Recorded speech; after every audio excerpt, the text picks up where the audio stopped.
In a segment I like to call, Can They Hate This Woman Even More? Yes, they can. Fuck.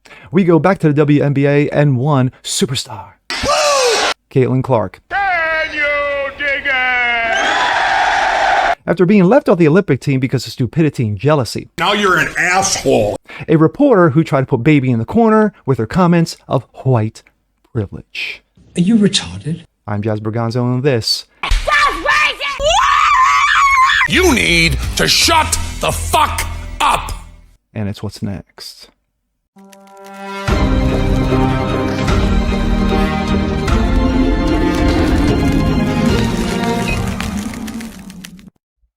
What's up, everyone? Happy Friday, TGIF, Jazz Berganzo. What's next? Another episode for you. Hope you guys are feeling good today, of course, as we go into the Father's Day weekend.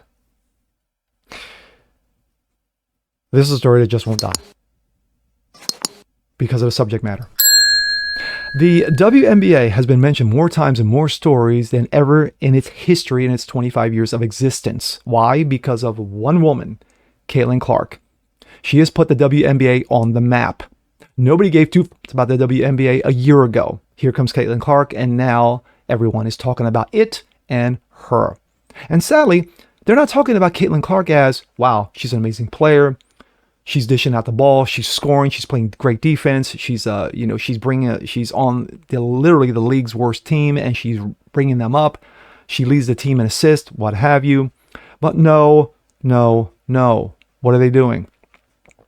They're calling her out because white supremes, that she's straight, that she's straight laced, that she's, her playing is coming secondary. Her ability to shoot the ball is coming secondary. So much so that they recently left her off the Olympic team because of jealousy, racisms, and stupidity. But no, it just doesn't end there.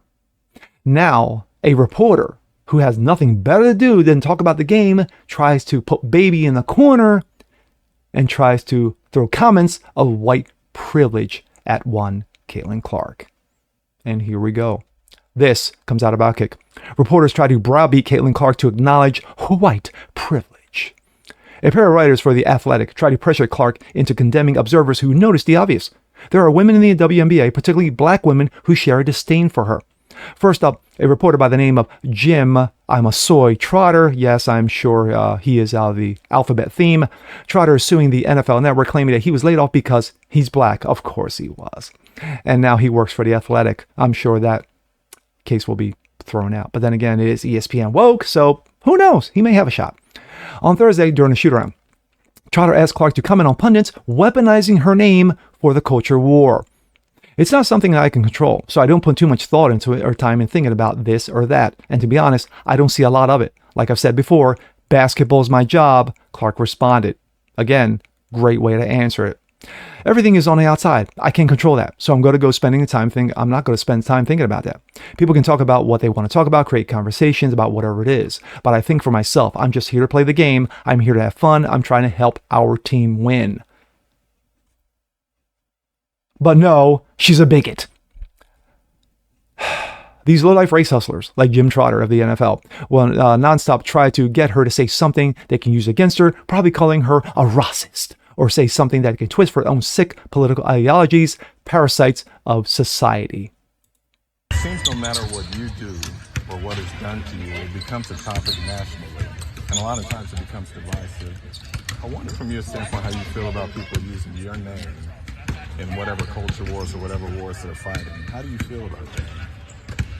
It's not something I can control, so I don't put too much thought and time into thinking about things like that. And to be honest, I don't see a lot of it. Like I've said, basketball's my job. Everything on the outside, I can't control that, so I'm not going to spend time thinking about that. People can talk about what they want to talk about, create conversations about whatever it is, but I think for myself, I'm just here to play basketball. I'm here to have fun. I'm trying to help our team win, obviously. Boom. Well, your name comes up and becomes divisive. No, you guys made it divisive. All she wants is to play the fucking game. Clark answered and prompted son forward. Dijonnaise, yes, mayonnaise and mustard, of course, you heard that's her name. The player only known for mocking Clark after fouling her earlier this week to call out Clark for her silence. Dog, how one can be not bothered by their name being used to justify racism, bigotry, misogyny, xenophobia, homophobia, and all the phobias and intersectionalities of them is all nuts. We all see the shit. No, you see it because you wear the prism glasses. We all have a platform. We all have a voice, and they all hold weight. Silence is a luxury. She's a clown. Somehow Carrington attended Stanford. We don't know how. It must have been affirmative action? No, just saying. And then came an unknown blogger named James Boyd, whose faux sophistication is amusing. He followed up Trotter's question, this time telling Clark that people have, quote, weaponized her name for racism and misogyny. Yes, I think it's disappointing, Clark responded. People should not be using my name to push those agendas. Now, move on.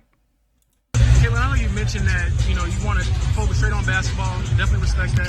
But when just asking No, you don't. No, you don't, dude. You absolutely fucking don't. Racism, misogyny, whatever. What is your response to that specifically? Yeah, I think it's disappointing. I think, everybody in our world, deserves the same amount of respect. The women on our league deserve the same amount of respect. So, Facts.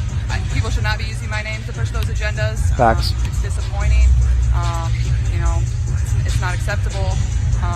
Sorry, but Caitlin, you know for a fact that these are reporters and they don't give a fuck about you. We had a screenshot Boyd's post as he blocked both the outlet and the author of the story despite us never hearing his name until Thursday. You may wonder whom exactly The Athletic, a New York Times owned publication, is referring. The only notable media brands to criticize the likes of Reese, Carter, Carrington are Outkick, Clay Travis, Jason Whitlock. Granted, our coverage and the other media outlets were very, very upset. The media at large, including WNBA broadcast partner ESPN Woke, has overwhelmingly sided with the black players who've picked a fight with Clark for no fucking reason. Black women in WNBA have targeted, mocked, and aggressively hip-checked Clark. They've downplayed her popularity as a product of white privilege, a lie we can easily disprove and destroy.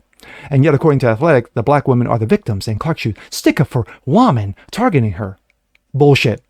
No one with any substantial platform or reach weaponizing Clark against black women or the gays, and thus host the ESPN site Randos on X as proof of their accusations against Clark and her fans. Again, another story of Clark being white, using her white privilege. She's a white supreme, she's a racist, she's a bigot. She's for xenophobia and sexophobia and blackophobia and homophobia and this phobia and that phobia. Sounds like a bust of rhymes, but bullshit. It's absolute bullshit.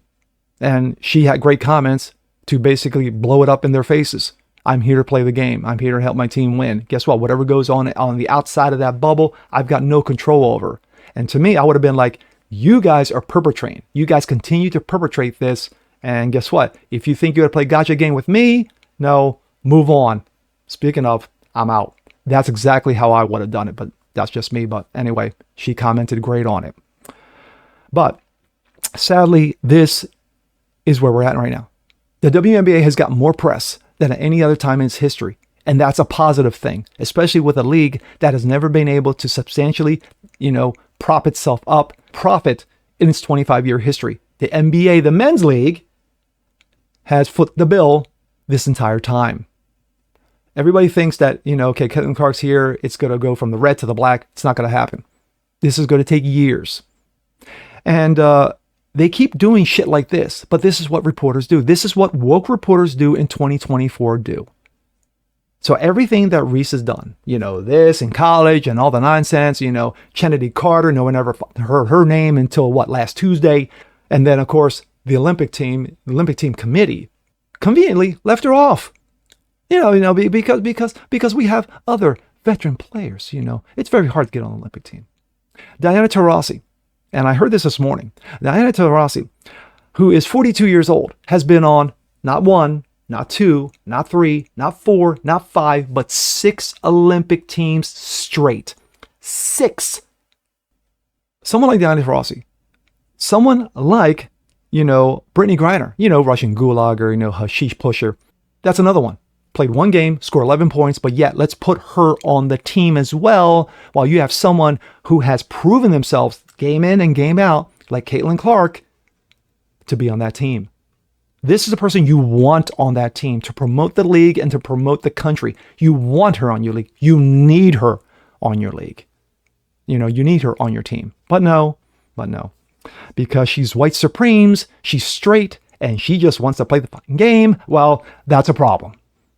I'm Jez Berganzo, and this, I'll tell you right now, this nonsense continues to go on, and sure, this won't be the last one. It's done. But anywho, with that being said, please leave a comment below, like it, share, subscribe to it, hit that notification bell so you guys never miss a thing. Continue spreading the word about the show. Appreciate you guys watching as always, and I'm sure another Caitlin Clark story is just right around the corner. And we'll see you next time. Peace.